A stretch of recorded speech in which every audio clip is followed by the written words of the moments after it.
Day 10, Chapter 24, The Bandalore. Daisy was about to turn 8 years old, so she decided to invite Bert Beamish to tea. A thick wall of ice seemed to have grown up between Daisy and Bert since his father had died.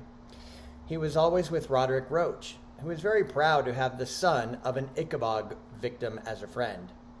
But Daisy's coming birthday, which was 3 days before Bert's, would be a chance to find out whether they could repair their friendship. So she asked her father to write a note to Mrs. Beamish inviting her and her son to tea. To Daisy's delight, a note came back accepting the invitation, and even though Bert still didn't talk to her at school, she held out hope that everything would be made right on her birthday. Although he was well paid as carpenter to the king, even Mr. Dovetail had felt the pinch of paying the Ickabog tax. So he and Daisy had bought fewer pastries than usual, and Mr. Dovetail stopped buying wine. However, in honor of Daisy's birthday, Mr. Dovetail brought out his last bottle of Jeroboam wine, and Daisy collected all her savings and bought 2 expensive Hopes of Heaven for herself and Bert, because she knew they were his favorites. The birthday tea didn't start well. Firstly, Mr. Dovetail proposed a toast to Major Beamish, which made Mrs. Beamish cry. Then the 4 of them sat down to eat, but nobody seemed able to think of anything to say, until Bert remembered that he'd bought Daisy a present. Bert had seen a bandalore, which is what people called yo-yos at that time, in a toy shop window, and bought it with all his saved pocket money.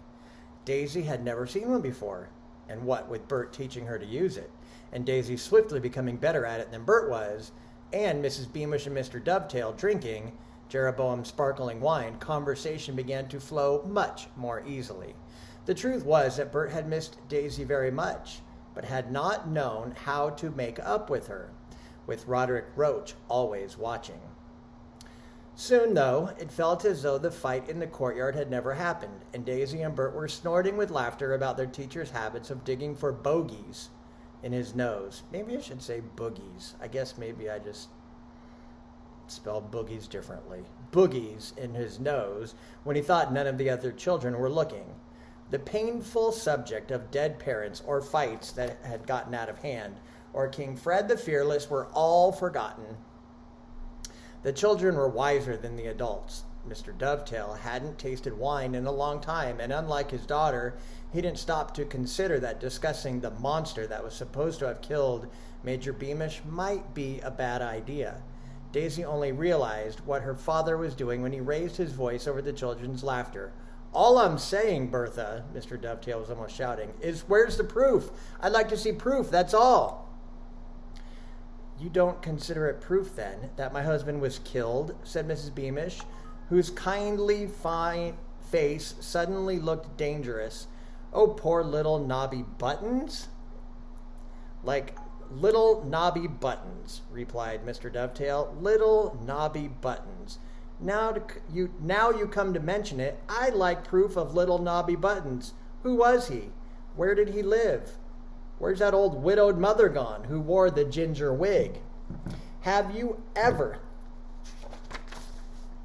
met a Buttons family in the city within the city?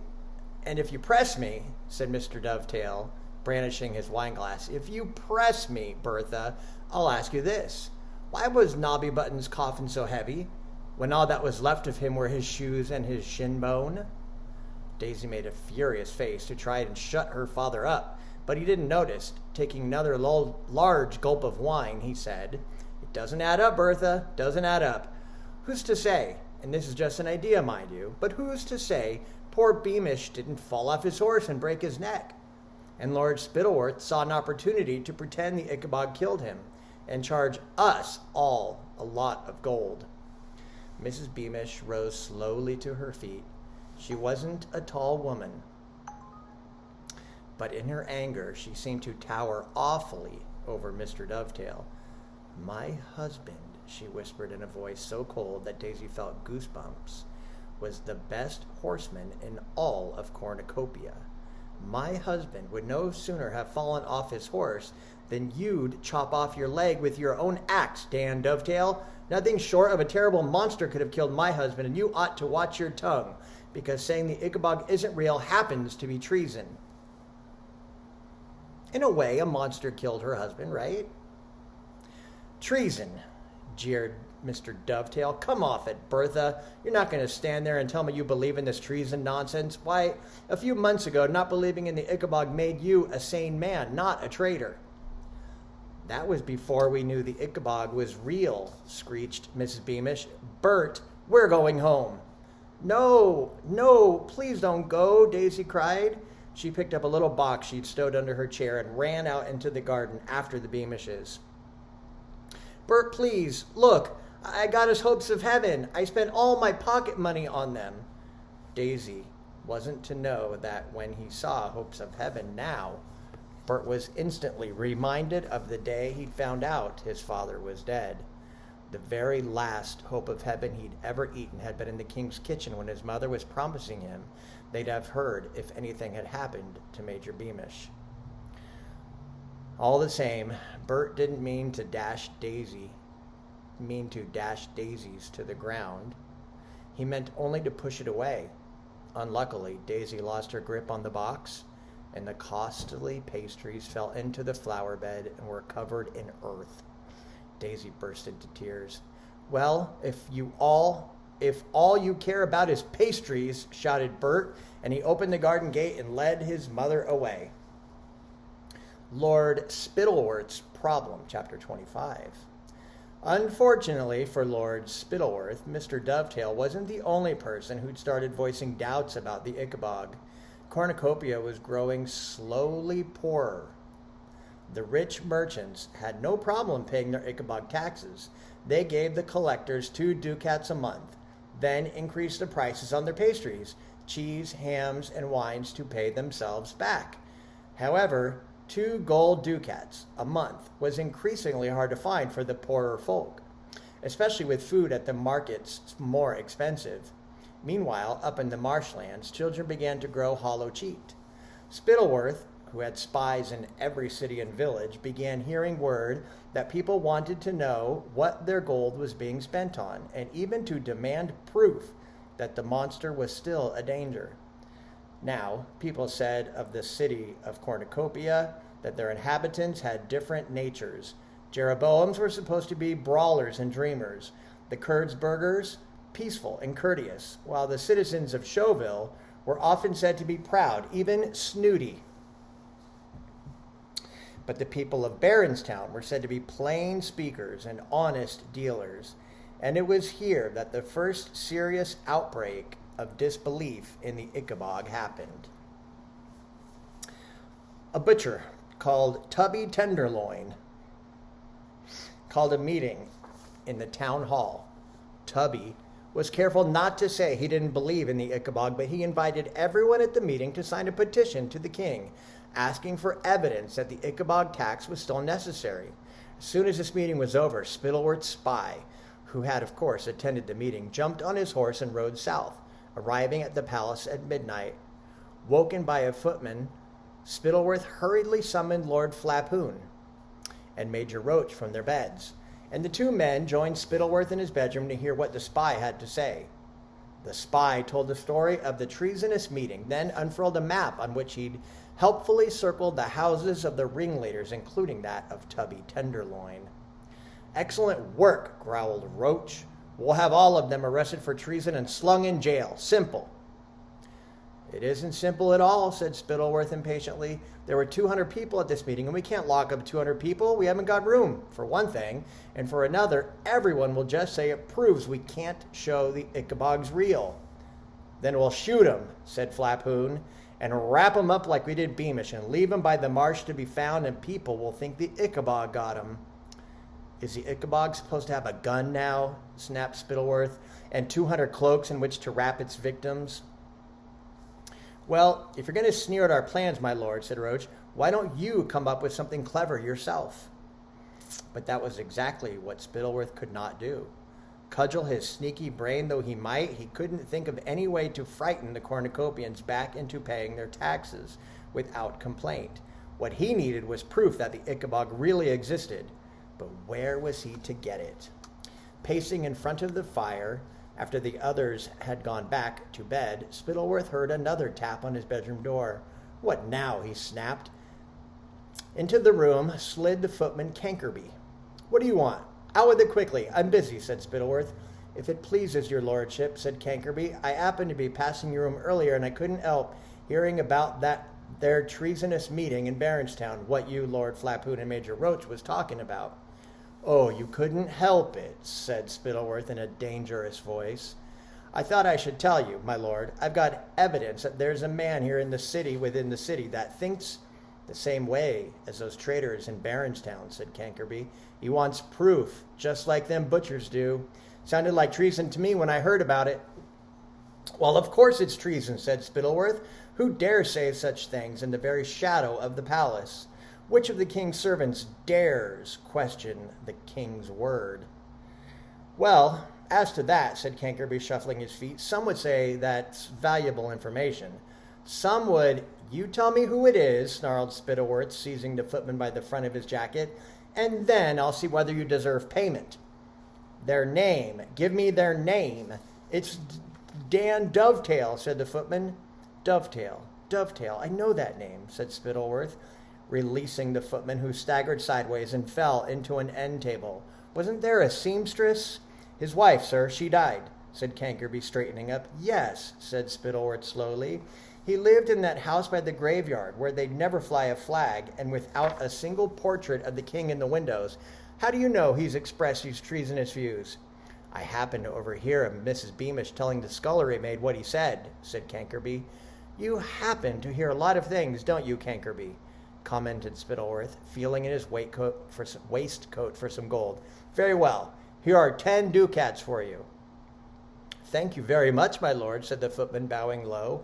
Wait, said Spittleworth as Cankerby turned to go. What does he do, this Dovetail? What Spittleworth really wanted to know was whether the king would miss Mr. Dovetail if he disappeared. Dovetail, my lord? He's a carpenter, said Cankerby, and he bowed himself out of the room. A carpenter, repeated Spittleworth out loud. A carpenter.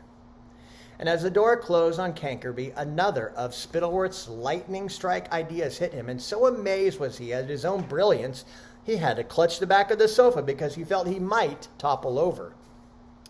Chapter 26, A Job for Mr. Dovetail. Daisy had gone to school, and Mr. Dovetail was busy in his workshop next morning when Major Roach knocked on the carpenter's door. Mr. Dovetail knew Roach as the man who lived in the old house and who'd replaced Major Beamish as head of the Royal Guard. The carpenter invited Roach inside, but the major declined.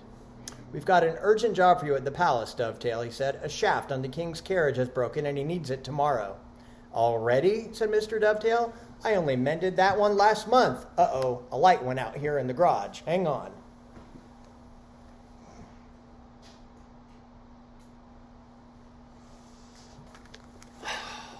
Banished to read in the garage. It was kicked, said Major Roach, by one of the carriage horses. Will you come? Of course, said Mr. Dovetail, who was hardly likely to turn down a job from the king. So he locked up his workshop and followed Roach through the sunlit streets of the city within the city, talking of this and that until they reached the part of the royal stables where the carriages were kept. Half a dozen soldiers were loitering outside the door, and they all looked up when they saw Mr. Dovetail and Major Roach approaching. One soldier had an empty flour sack in his hands and another a length of rope. Good morning, said Mr. Dovetail. He made to walk past them, but before he knew what was happening, one soldier had thrown the flour sack over Mr. Dovetail's head, and two more had pinned his arms behind his back and tied his wrist together with the rope. Mr. Dovetail was a strong man. He struggled and fought, but Roach muttered in his ear, Make one sound, and it'll be your daughter who pays the price. Mr. Dovetail closed his mouth. He permitted the soldiers to march him inside the palace, though he could not see where he was going. He soon guessed, though, because they took him down 2 steep flights of stairs and then onto a third, which was made of slippery stone. When he felt a chill on his flesh, he suspected that he was in the dungeons, and he knew it for sure when he heard the turning of an iron key and the clanking of bars. The soldiers threw Mr. Dovetail onto the cold stone floor. Somebody pulled off his hood. The surroundings were almost completely dark, and at first Mr. Dovetail couldn't make out anything around him. Then one of the soldiers lit a torch, and Mr. Dovetail found himself staring at a pair of highly polished boots. He looked up. Standing over him was a smiling Lord Spittleworth. "Good morning, Dovetail," said Spittleworth. "I have a little job for you. If you do it well, you'll be home with your daughter before you know it. Refuse or do a poor job, and you'll never see her again. Do we understand each other?" 6 soldiers and Mr. Roach were lined up against the cell wall, all of them holding swords. "Yes, my lord," said Mr. Dovetail in a low voice. "I understand." "Excellent," said Spittleworth, moving aside. He revealed an enormous piece of wood, a section of a fallen tree as big as a pony. Beside the wood was a small table bearing a set of carpenter's tools. "I want you to carve me a gigantic foot, Dovetail, a monstrous foot with razor-sharp claws. On top of the foot, I want a long handle so that a man on horseback can press the foot into soft ground to make an imprint. Do you understand your task, carpenter?" Mr. Dovetail and Lord Spittleworth looked deep into each other's eyes. Of course, Mr. Dovetail understood exactly what was going on. He was being told to fake proof of the Ickabog's existence. What terrified Mr. Dovetail was that he could not imagine why Spittleworth would ever let him go after he'd created the fake monster's foot, in case he talked about what he had done. "Do you swear, my lord," said Mr. Dovetail quietly, "do you swear that if I do this, my daughter won't be harmed, and that I'll be permitted to go home to her?" "Of course, Dovetail," said Spittleworth lightly, already moving to the door of the cell. "The quicker you complete the task, the sooner you'll see your daughter again. Now, every night we'll collect these tools from you, and every morning they'll be brought back to you, because we can't have prisoners keeping the means to dig themselves out, can we? Good luck, Dovetail, and work hard. I look forward to seeing my foot." And with that, Roach cut the rope binding Mr. Dovetail's wrists and rammed the torch he was carrying into a bracket on the wall. Then Spittleworth, Roach, and the other soldiers left the cell. The iron door closed with a clang. A key turned in the lock, and Mr. Dovetail was left alone with the enormous piece of wood, his chisels, and his knives. That's all for today. Next chapter is called Kidnapped.